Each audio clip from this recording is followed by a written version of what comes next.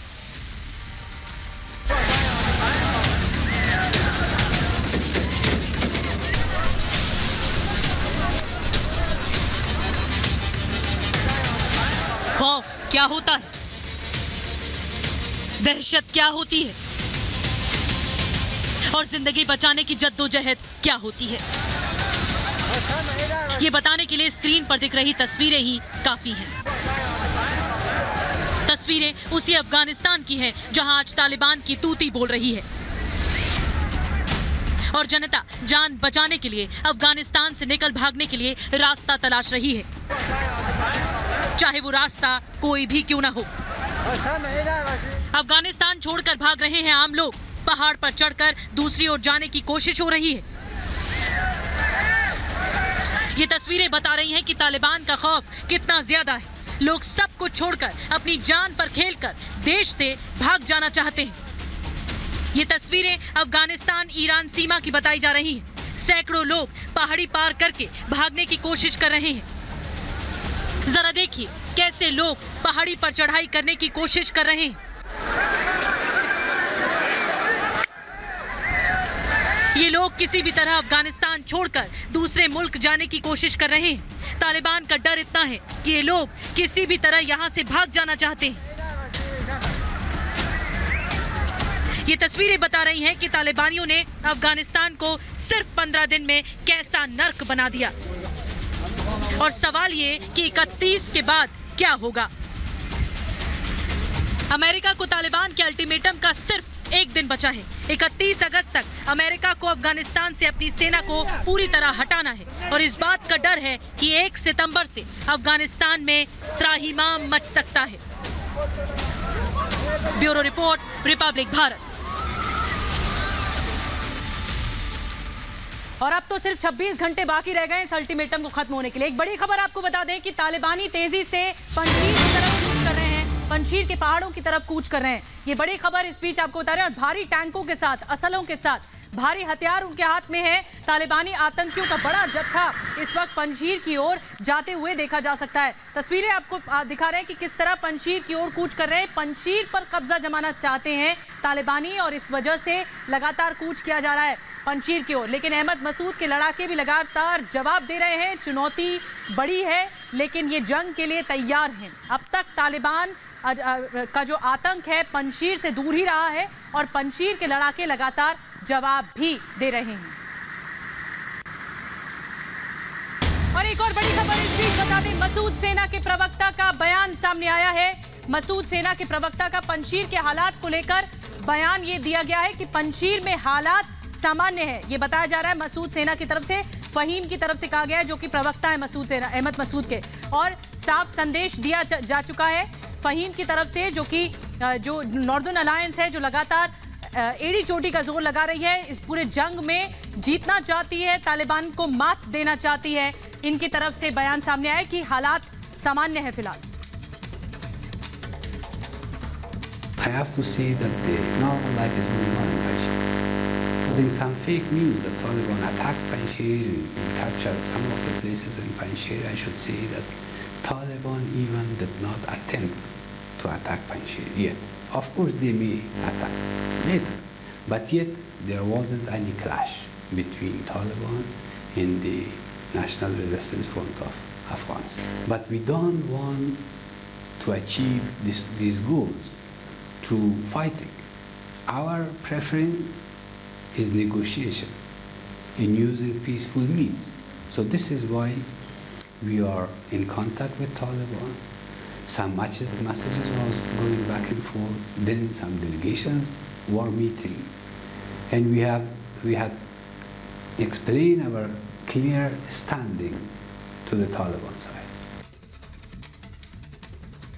और resistance force के फहीम दश्ती को आपने सुना, उन्होंने साफ तौर पर कहा कि हालात फिलहाल सामान्य। आगे बढ़ते हैं। क्या 2001 का अलकायदा का आतंक वापस अफगानिस्तान में लौट आया है?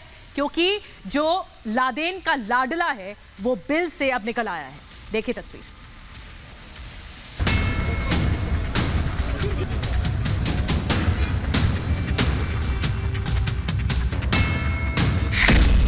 अलकायदा की घर वापसी, बिल से निकला लादेन का लाडला। अफगानिस्तान की सत्ता पर काबिज होने से पहले तालिबान ने अमेरिका से जो वादा किया था, ये तस्वीरें उस वादे से मुकरने का सबूत है। तस्वीरें अफगानिस्तान के नांगरहार प्रांत की हैं, जहां सुरक्षा के कड़े इंतजाम के बीच गाड़ियों का काफिला निकल रहा है। इस काफिले में कोई और नहीं बल्कि आतंकी ओसामा बिन लादेन का लाडला अमीन अल हक है। अब तक तोरा बोरा की पहाड़ियों में छिपा अमीन उल हक अब अपने घर नांगरहार लौट आया है।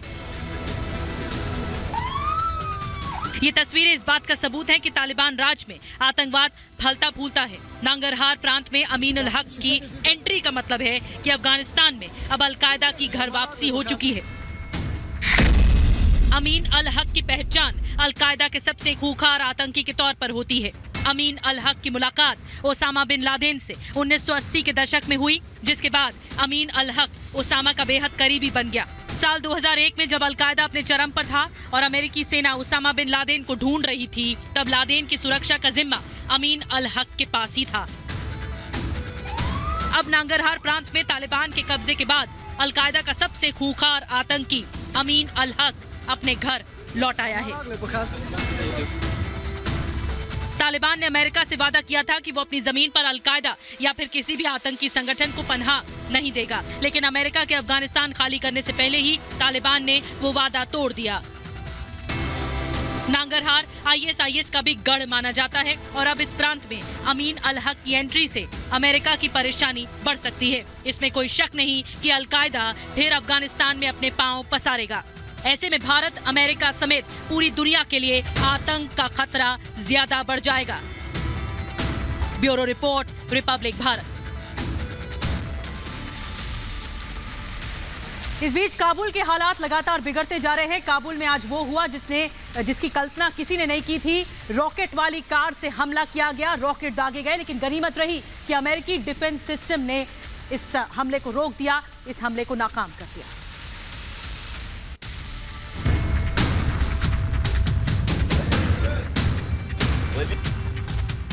तारीख 30 अगस्त, जगह काबुल एयरपोर्ट। हमला रॉकेट दागे गए। हर बीतता मिनट अफगानिस्तान की जंग को और दहशत से भर दे रहा है। अफगानिस्तान के आसमान में रॉकेट की बारिश हो रही है। आज वो हुआ जिसकी कल्पना किसी ने नहीं की थी।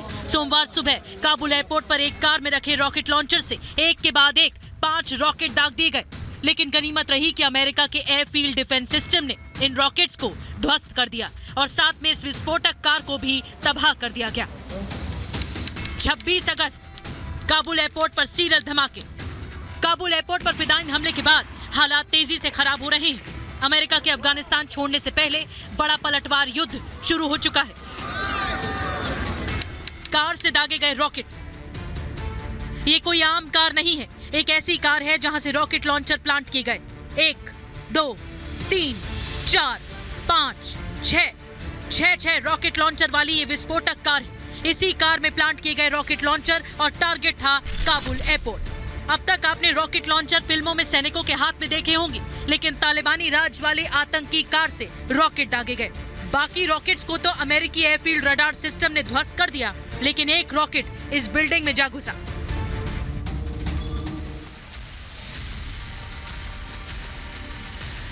तो अमेरिका को अल्टीमेटम को लेकर ये डिटेल्ड कवरेज रिपब्लिक भारत पर जारी रहेगी। और शो के शुरुआत में हमने आपसे सवाल पूछा था कू ऐप यूजर्स के लिए, जिस पर आपको मत रखना था। सवाल ये था कि अमेरिका ने अरबों के हथियार छोड़कर तालिबान को और मजबूत कर दिया है क्या? ये सवाल था, आपने अपनी राय रख दी है और आपके ओपिनियन के मुताबिक 97% लोगों का हाँ में जवाब है और 3% लोगों का ना में जवाब है। तो फिलहाल 10 में दम में आज के लिए बस इतना है।